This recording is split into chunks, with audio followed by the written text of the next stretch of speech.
This episode is brought to you by Progressive Insurance. Do you ever think about switching insurance companies to see if you could save some cash? Progressive makes it easy. Just drop in some details about yourself and see if you're eligible to save money when you bundle your home and auto policies. The process only takes minutes, and it could mean hundreds more in your pocket. Visit Progressive.com after this episode to see if you could save. Progressive Casualty Insurance Company and Affiliates. Potential savings will vary. Not available in all states.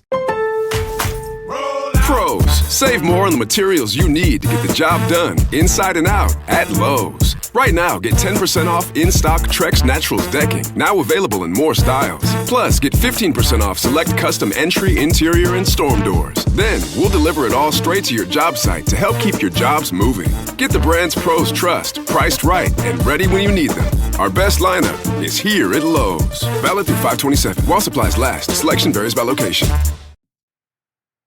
Don't let your decision paralysis demon keep you from watching something great this weekend. Subscribe to ScreamShare, the newsletter that serves up a 5-minute breakdown of the best horror available on streaming. I'll have essential weekly movie picks covering new films, classics that you need to catch up on, and a movie that's always streaming for free. So subscribe now, and you can even be part of some frighteningly fun watch parties we're putting together that'll let you be part of the conversation. So click in the link in the show notes or go to screamshare.beehive.com. That's screamshare.beehive.com, and make sure you whitelist your welcome email so you can get updates for all of the news and updates. And now the body count continues. Ladies and gentlemen, boys and girls, tie-in time is here. That's right. It's the Kill by Kill podcast. Friday the 13th, part 4, the final chapter. Oh my God, there's so many words to describe this movie now. Greetings and salutations, Internet. Welcome back to the Kill by Kill podcast. My name is Patrick Hamilton. I'm a showbiz professional, and for no other reason that it's the only way I seem to make money these days. And this is the podcast that celebrates and discusses the least considered component of any horror film, the characters. We're going to unpack all the gory details of every hack, slash, and decapitation, because a character's untimely end is just the beginning of the jokes that we can make about them. And as always, we are coming to you from Camp Crystal Lake, or as close as we can possibly get to it. I'm from Long Beach, but my partner is way out there in the hinterlands of Brooklyn, New York. Hi, Gina Radcliffe. Hi, Patrick Hamilton. I'm so excited. We're finally at part 4, the final chapter that isn't the final chapter. They keep adding words to this, and by the time we get to Jason Takes Manhattan, I feel like it's going to be a paragraph to describe where we are at any given moment. It never seems to end. Hey, guess what, kids? We have a very special guest. Now, I describe myself as a showbiz professional, but she really, really is. In fact, she works for a network where they have killed off more teens by supernatural means than just about any other place on earth. It is Jen Titus. Hi, Jen. How you doing? Hello. Thank you for having me. Oh, thank you so much for joining us here. I couldn't think of anyone else who had more experience watching people perish by zombie or ghosty or spoopy, sort of vampire-y. Yeah, you have a lot of experience at this. Yeah, I've seen a lot of teens and adults and day players meet a terrible demise, both in dailies and in hour-long genre dramas. So that's lucky me. My eyeballs have ingested it all.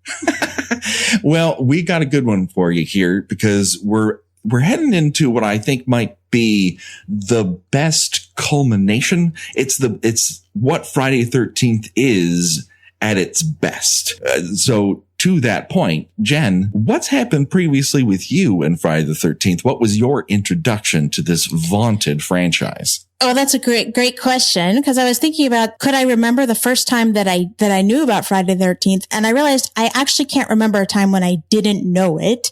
How is it in our collective unconscious? But I also can't remember the first time I saw any of it. So I've always known about it, but I also have no memory. Although I remember all the slumber parties. I remember all the deck parties and the basement parties where it was probably on, but I did not have a seminal experience sitting in the movie theater. It's knitted into my being. This is the pop culture thing we've shared for our entire lifetime. As such, we come into this with Paramount Pictures wanting desperately to put an end to this franchise.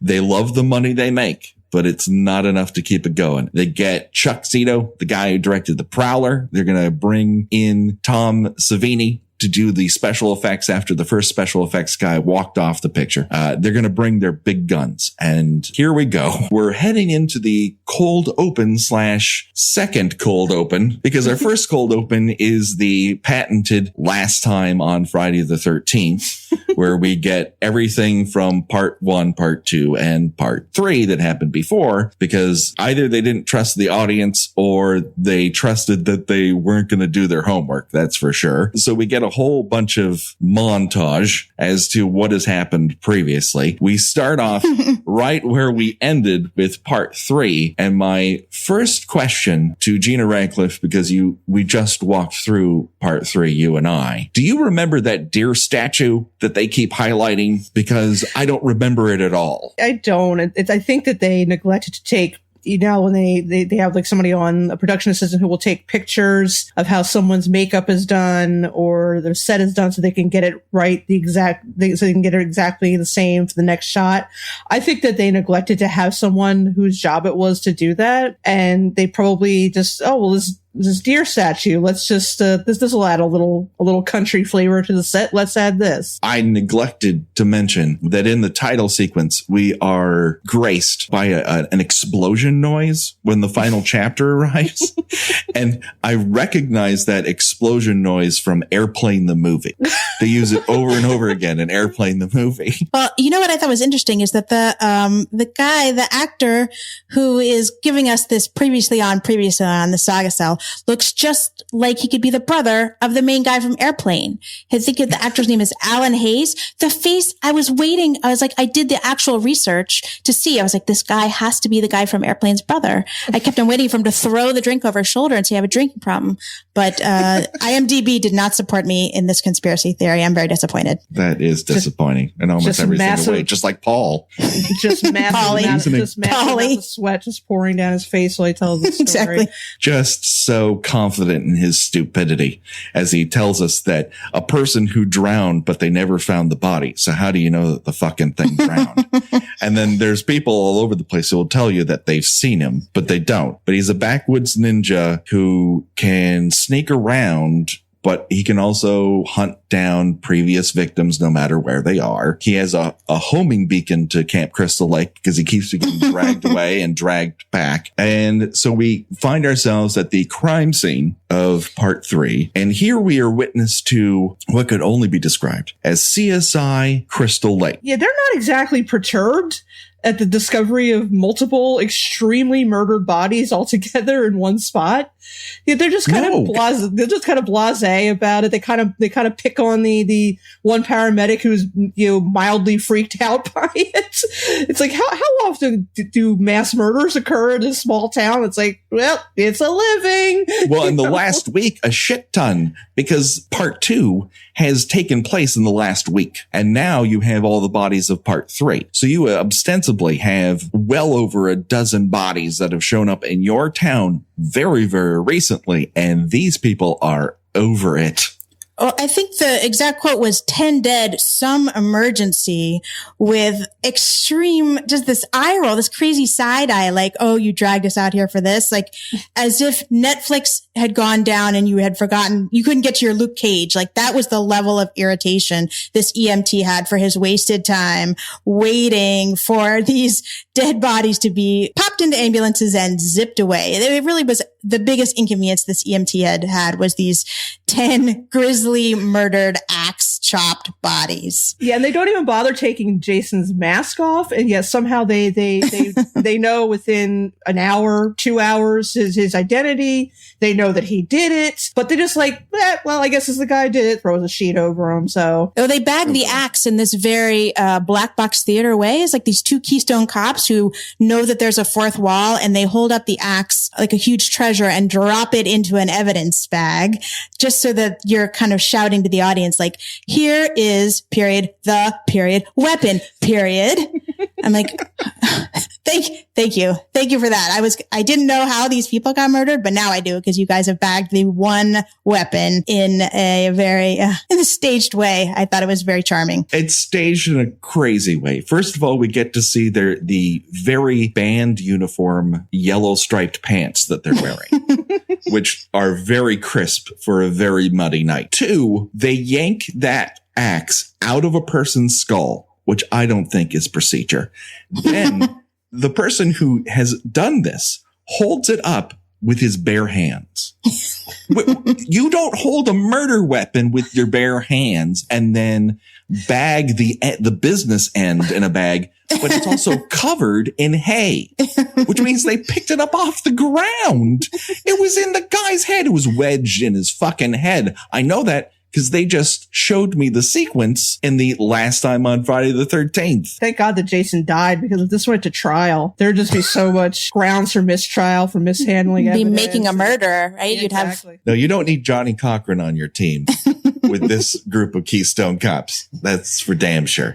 When they're not running over or into the barn, which is chock full of evidence. They're just grabbing murder weapons with their bare hands. And to wit, when we're talking about this EMT duo, this brings up a brand new trope, one that we haven't experienced up until now, but we're going to experience over and over again from now on.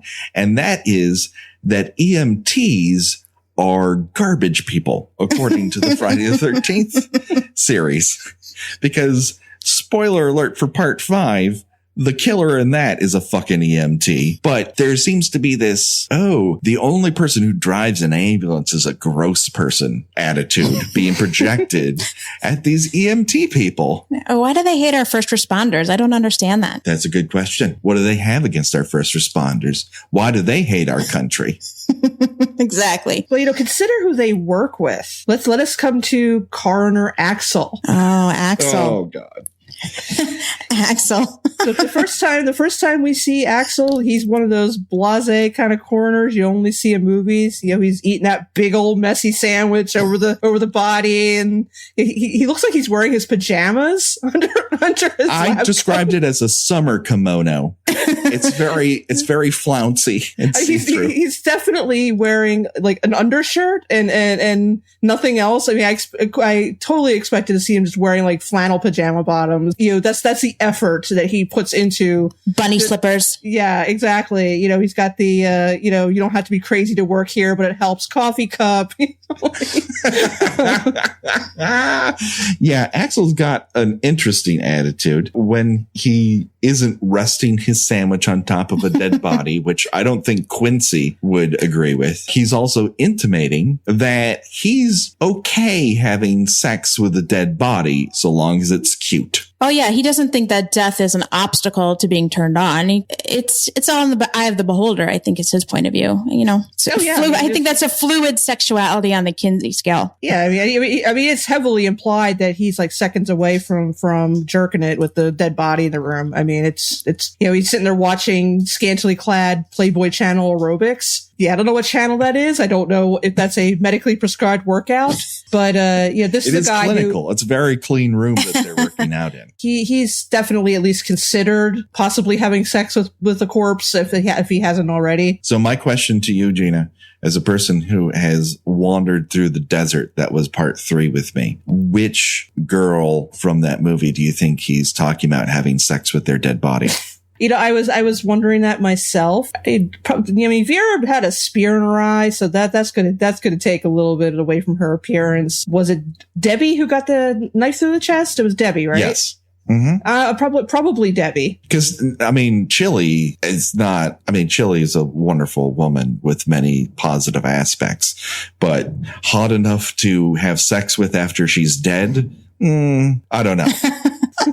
And that's nothing against her, because once again, just don't have sex with dead bodies. Just don't. You don't have to. So yes, we are now with Axel and his insane aerobics video, which seems to require an all white psych and a lot of staring deeply into the camera. Yeah, so these are a lot of poor men's Kelly LeBrock. You know, I feel like the casting call was like, if you look like Kelly LeBrock and you can do aerobics, have we got an in-movie video for you to do? And then like the B unit just had to shoot these women doing these, this geometric aerobics so that they could run it in the TV while he's watching it. Like it's got to be in camera. So I thought that was like a nice attention to detail for that B unit to make that happen for him.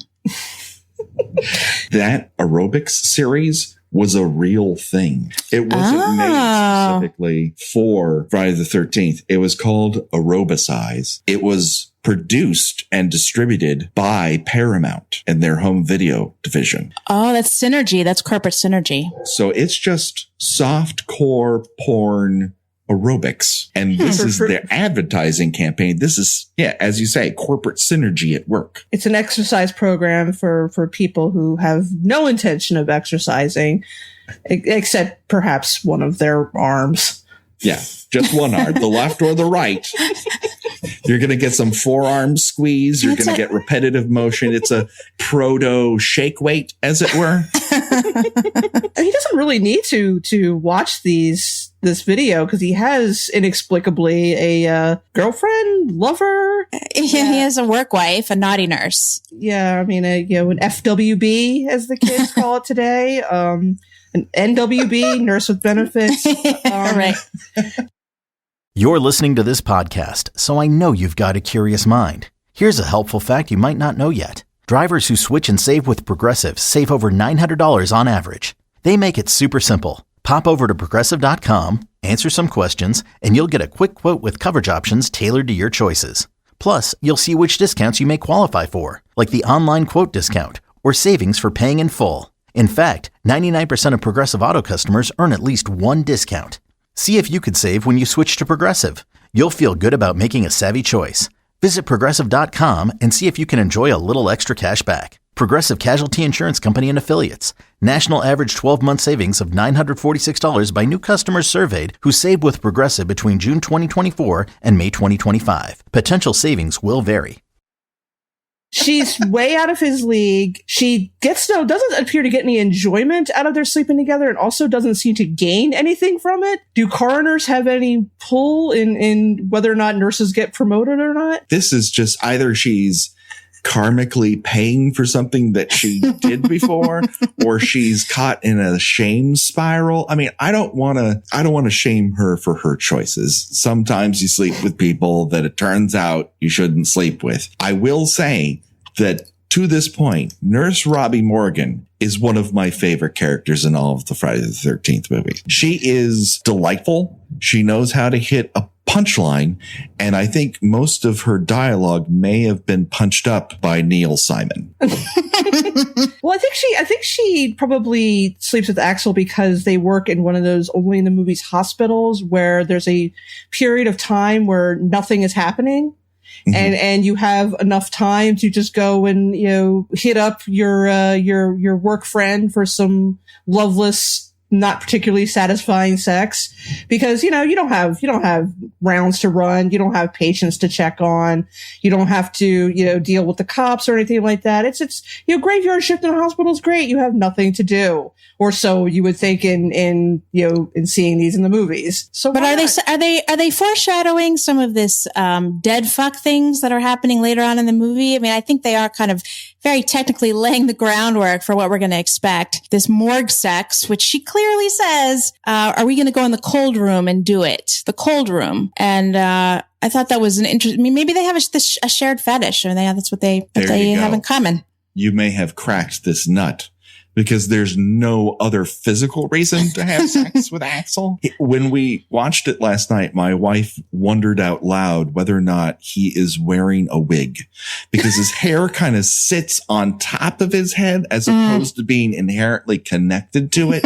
You never see a point of attachment necessarily. It sort of lays there like a rug on top of your hardwood floor. He also says when she initially kind of does this foreplay, rebuffs him and he asks her, is it because you have the curse? Which I thought was a very modern and, feminist way to ask someone if they have their period. And that's the only reason they don't want to have sex. And also he works in a morgue, so I don't know why that would be an issue for him, because blood is part of his everyday, and same for her. So there is something about that aerobicizing that really gets him going. That is his assistance, as it were, which I don't think you would need, because Nurse Robbie is a very attractive lady. And granted, you're not heading off to the cold room because that would be another set. And Paramount does not want to pay for that. Right. So they're going to just do it right there on the couch next to a dead body while they're switching back and forth to the local news. This is a different news channel, apparently, than what they were watching in part 3. And you know that because the graphics that are used for Crystal Lake Massacre look like they were put together by a 7th grader. It was like an Etch-a-Sketch graphic. I mean, honestly, yeah, or Halloween Town. It just so, it was just throwing to this. Yeah. I mean, but we got the point. I mean, they knew we were paying attention. He is a better newscaster than the director of part 2 and part 3 was. Yeah, he's more professional. He can get information more easily across. I just feel like his graphics team is letting him down. And I don't know. That threw me off. But it doesn't last very long because Robbie and Axel begin to make out heavily. The zipper comes down on her very polyester uniform, and they're about to get biz A until Jason's undead hand happens to grace her very lovely thigh. Yeah, that's the second time that's happened in this movie, that his hand just kind of, these enormous hands that we covered. I think, the first episode of part 3 just sort of, I guess, just carried by their own weight, just slide off the gurney and accidentally hit someone, which was interesting because I was under the impression that when a corpse is taken onto a gurney, they tend to strap all hanging body parts down for that particular reason, but who knows? I mean, it seems to me that the business of cleaning up crime scenes and possibly accident scenes is a little bit shoddy and indifferent in Crystal Lake. Well, EMT number 2 had to be reminded to strap the limbs down. That's right. We can only assume that she was reticent and weak-willed because she is lady, and we can only trust men to strap down dead bodies. As per the usual in the Friday the 13th universe, women are useless unless they're running away or taking off their tops, and men are super strong and super smart. And then we see them be weak and complete and total dipshits on a constant basis. Anyways, their lovemaking is interrupted. And then we get their quick banter back and forth, and she's headed up to here with Axel, and Axel's like, I'll wait you out. We'll get to this sooner or later. Why don't I grab a cup of coffee and switch back to watching aerobics? And then as he's watching these women do squat thrusts, I'm not entirely sure what that maneuver is. They didn't have CrossFit back then, so I don't know what that move is called. The bounce your ass close to someone else's ass. The sort of rhythmic booty. I don't know. Sexual rockettes, I think we can call that. Sexual rockettes. I like it. That might be our hashtag. Sexual rocket. So while he's watching that, he turns to it and it just seems the most world weary we've seen him to this point. And he goes, oh no. Like, what did they do wrong? You're the goof, like leering at them through a TV. This isn't their issue. And luckily, to rescue us from this torture that is watching Axel in his daily routine, thank God, Jason wakes up and slices his head off with a bone saw, and then for good measure, twists it around 180 degrees. Yeah, they really started this off with a bang. I would say that to me, this was the grossest death in the movie. And it's pretty surprising that they shot their wad in that regard within the first 10 minutes or so, because, that's, even now I watched that, I was like, ooh, that's pretty brutal. That's, I think that's letting you know what you're in for with this movie. There's more characters, a little more sadistic in how they go. We're setting the tone for the brutality level of the movie because it's going all out. Chuck Zito very much likes to push that if anyone's ever seen The Prowler, and if you haven't, it's boring, but worth the watch. It's for the death scenes. The characters in Milquetoast, the plot makes no sense, but the death scenes are beautiful. And here, there's a lot more going on. And so you kind of get the best of both worlds here. That twist at the end is both unnecessary and wonderful to watch. Yeah, I mean, which is because Nurse Robbie's death, it's pretty bloodless. I mean, it's obvious that he's gutting her, but the camera, I don't know if you can say discreetly cuts away before it gets really gory. But, you know, in comparison to how Axel goes, it's pretty low key. It is less bloody. That being said, you could get away, and most movies would just get away with stabbing her in the stomach and implying that he's pinning her to the wall or whatnot. This goes one step further. He inserts the knife and then pushes down in a "let me help you with your seppuku" maneuver. And she's screaming her head off. And while it's the middle of the night, that hospital still has other people in it. She is literally screaming bloody murder, which is not the usual Friday the 13th sort of scenario. Usually people are killed quickly, mostly silently. They might scream, but they're the only ones left at that point. Whereas she's in the middle of a working hospital. But don't we think that he's really, isn't this a zipper callback? Because she unzipped her zipper when she was going to get it on with, Axel. Mm-hmm. And then when she denied him, she zipped up her zipper. And then in that scene, he basically undoes her zipper with a knife. So I was like, I think that's actually a very filmic touch. There you go. See, that's why you bring in professionals. They notice the real stuff. The truth that lies underneath. That's right. It's a what they call a visual rhyme, Mm-hmm. I like it. And so ends Nurse Robbie, Morgan, and Axel. R.I.P.D. Give it up, ladies and gentlemen. From that moment on, we meet absolutely everyone that you're going to meet, and we'll go into detail as to all their personalities as we go, because we don't want to blow that wad. There's just a couple things that we probably need to discuss along the way, and you guys can bring up yours. I'll bring up mine. The first is that Pamela Voorhees is given a tombstone with a view of the road. It's a rest stop. A true rest stop. It's quite she gets to watch the cars go by for all eternity. Yeah, it's surprisingly not, considering that she murdered a bunch of people, it's surprisingly free of being defaced or vandalized in any way, despite its prominent place in the town cemetery. Everyone sees that every day going in and out of town. You telling me no one's thrown a beer or a rancid melon at that thing? Or writes, Pamela Voorhees is burning in hell or anything like that. I mean, even poor Carrie grave got that much, but, Pamela Voorhees is just, spick and span, nothing. We're good with this. Let her rest in peace. Yeah. And we know it's been there for 5 years. So at some point, it has to have aged somewhat. No, that was a tended grave. Someone was tending that. Yeah, I was going to say, who paid for her headstone? I don't know. How did Jason get her corpse juice laden sweater out of the police lockup? There's a lot of unanswered questions about this police force or sheriff's office, whatever the authority is in Crystal Lake. I find lacking at a deeply troubling level. So that's my first thing that I would bring up. And the second is, I don't trust that computer that he's using. Oh my God, I love the computer. Sexuality. Yeah, the computer don't lie. I gotta ask, what is this existential shit doing in a Friday the 13th movie?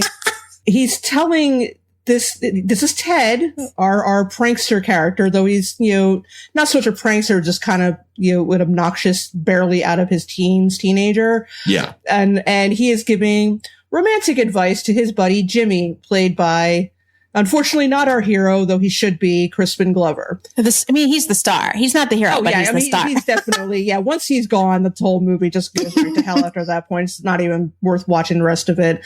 Jimmy is it's not exactly clear whether he has broken up with somebody or he has not been able to get a girl interested in him. The girl in question is BJ Betty. I don't believe that to be her proper name. BJ Elizabeth is her proper name, I think is what you're saying. Barbara Jane Elizabeth. Thank you very much. As such, he has been extolled by Ted that he should have treated her right. And then he responds, I did treat her right. And then he goes through the litany of things that he did. He called her and she would answer. And then he called her and she would be busy. And then he called her and she wouldn't even answer the calls. I mean, what's up with that? And that is the information that is then put into this computer, which does not exist. It is a cardboard box with a lot of mouth sound effects. And the answer that we get through his hand, because he doesn't understand he's acting in a movie, is that that Crispin Glover's character is a quote unquote dead fuck. Now, and learn that phrase because it is used very, very often.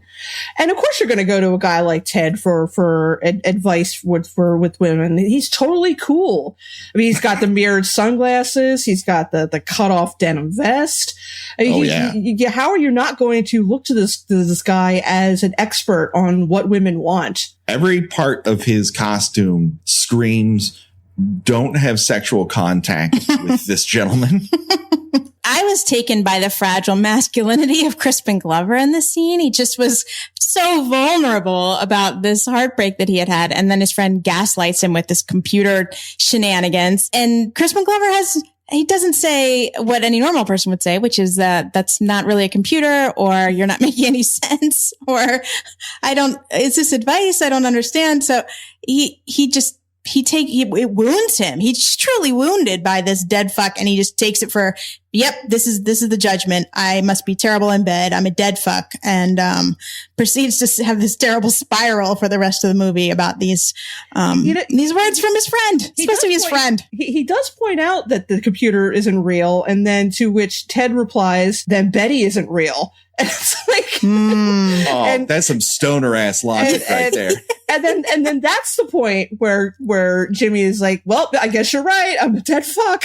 So that sounds good to me. Now, he buys it all. He buys the whole story. Now, I will say that at this point that, I did actually buy Ted and Jimmy as friends, but the weird thing is they don't seem like they belong with the rest of the gang at all. I noticed that it takes at least a half an hour before anyone else in the group even acknowledges their presence. And even then, it's just sort of them looking at them, or like they're hiking through the woods. And Ted once again brings up that that Jimmy is a dead fuck. Everybody just kind of turns back and looks at them, and then turns away from them again. And it's again, it's sort of like in part 3 where these people just sort of tagged along with each other for this trip to the woods. For a second there, I thought what you were leading to is that they're already dead and they're just ghosts attached to these other live people. I totally buy that. I mean, one problem is that Ted and Jimmy look like they graduated high school maybe a week ago, and everybody else is well into their 20s. I mean, Doug looks like he is probably has a decade on them. Mm-hmm. And it's like, are these somebody's little brothers that just decided, hey guys, come on, take us with you, or there's no, you're right. It's very much like they barely, their presence is barely recognized by anybody else. Well, I was mad. I loved the station wagon, though. The station wagon with the open back where you could actually hang half your body out of the station wagon.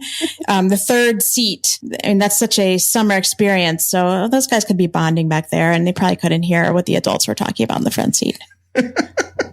Yeah, it's almost as if the rest of the group has lost a bet, and that's why they're been forced upon them, and they're put into the kids' seats all the way in the back. Like no one else wants to hear you guys rant and rave about which one of you is manly enough to have sex and which one isn't, because it's up for great debate whether or not Ted has ever touched a woman or man. I'm not convinced of his sexuality in any way, shape, or form. You're listening to this podcast, so I know you've got a curious mind. Here's a helpful fact you might not know yet. Drivers who switch and save with Progressive save over $900 on average. They make it super simple. Pop over to Progressive.com, answer some questions, and you'll get a quick quote with coverage options tailored to your choices. Plus, you'll see which discounts you may qualify for, like the online quote discount or savings for paying in full. In fact, 99% of Progressive Auto customers earn at least one discount. See if you could save when you switch to Progressive. You'll feel good about making a savvy choice. Visit Progressive.com and see if you can enjoy a little extra cash back. Progressive Casualty Insurance Company and Affiliates. National average 12-month savings of $946 by new customers surveyed who saved with Progressive between June 2024 and May 2025. Potential savings will vary. And I'm also not a particular fan of his hand motion that goes along with dead fuck, which could be interpreted as a limp or flaccid penis, or that you're just gay, which is not cool. It's obvious that Crispin has feelings for women. He's expressed it as such. Whether or not he's a dead fuck is something he can get past. That to me is a gay joke. And then he looks at it like, huh? You see what I did there? Yeah, everyone saw what he did there. It's not that fucking funny. He's not been given the most likable of characters. And that's illustrated by the next individual that we meet along this path, which is only known as Hitchhiker. She is, in fact, a hitchhiker. And according to her sign, she is heading towards Canada and love. It says Canada? Canada. I thought I couldn't read it. I just thought it said cyanide and love. And I was like, well, that can't be right. That's not a destination you need a car to take you to. Cyanide and love is available wherever the cyanide is. But it also says, her sign also says fuck you on the back, which I thought was on the back. Great. She's prepared. The hitchhiker, she sort of looks like, and I'm really dating myself here, but, a child actor named Mason Reese.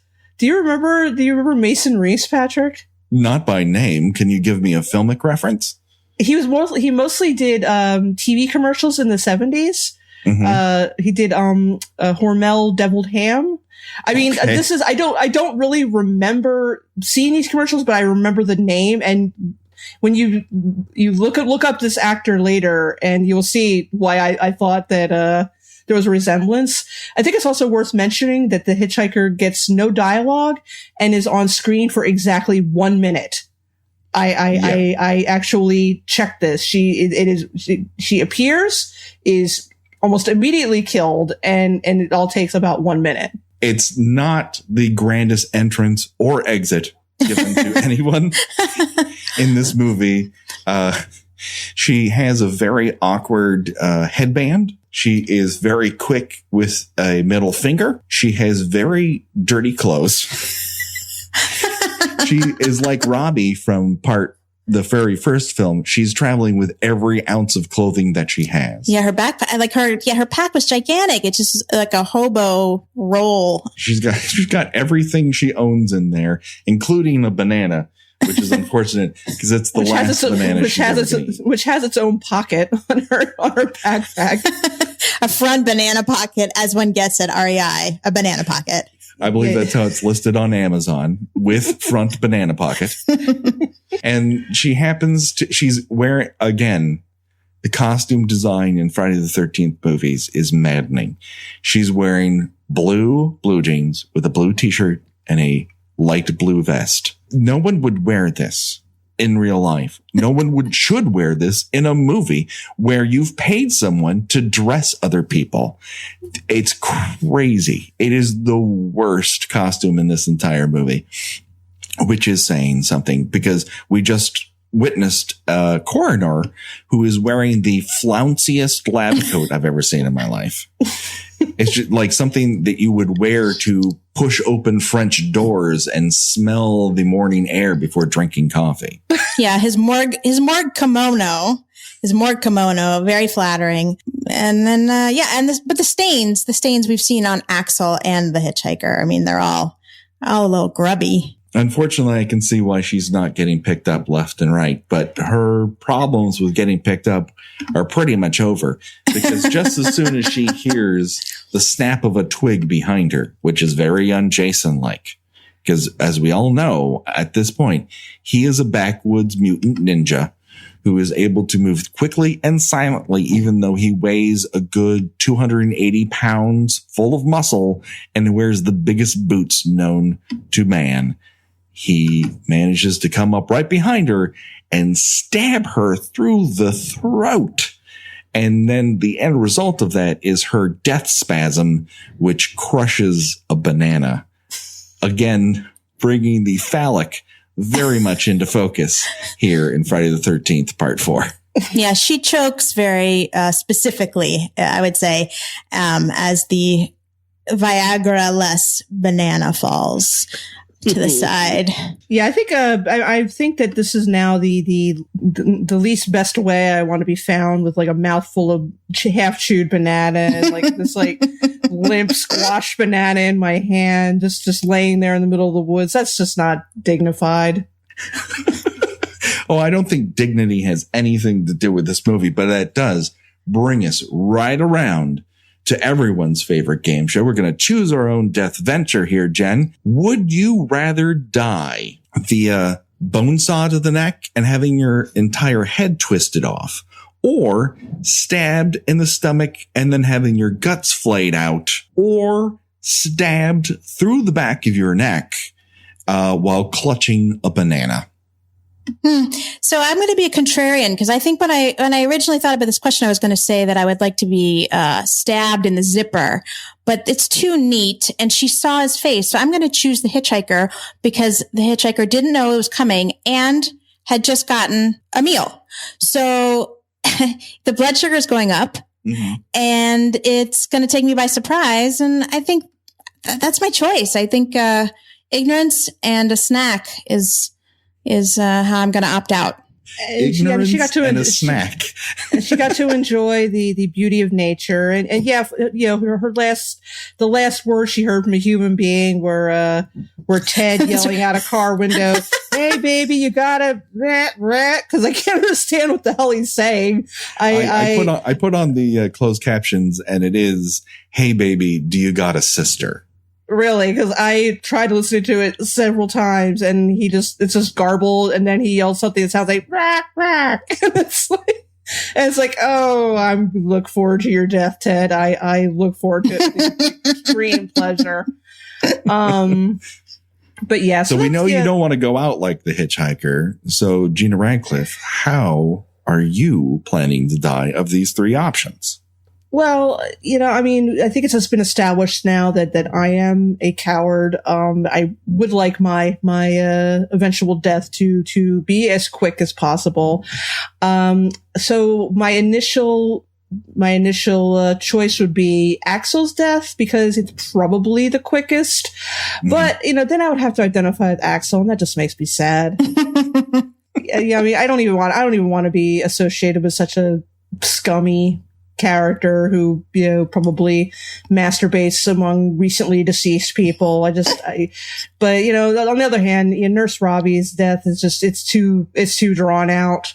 And the hitchhiker, again, I'm already pretty sure I'm probably going to be found dead with a mouthful of food anyway, because it's just, you know, she died like she lived. So, but yeah, I guess I have to go with Axel. Okay. I would agree with that. I think I'd go with Axel too, because of its quickness.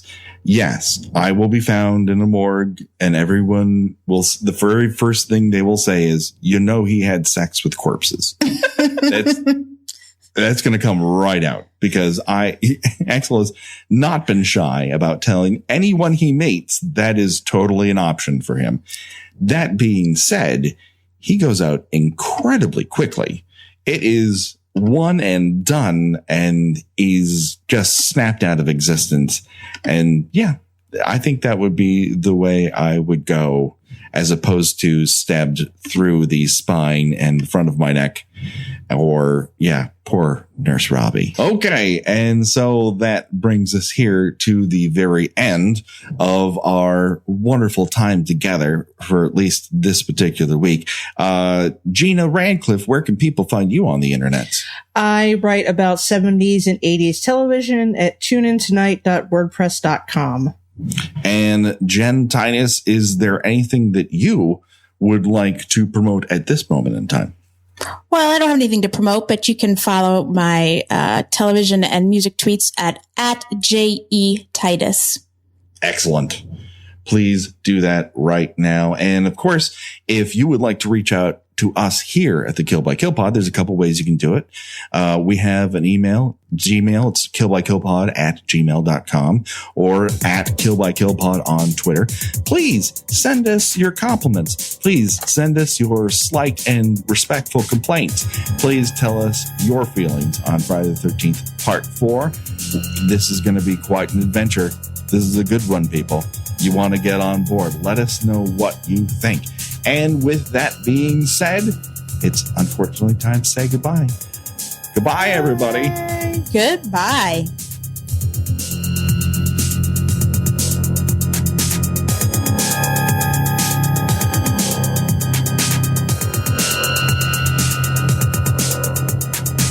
They're all going to laugh at you.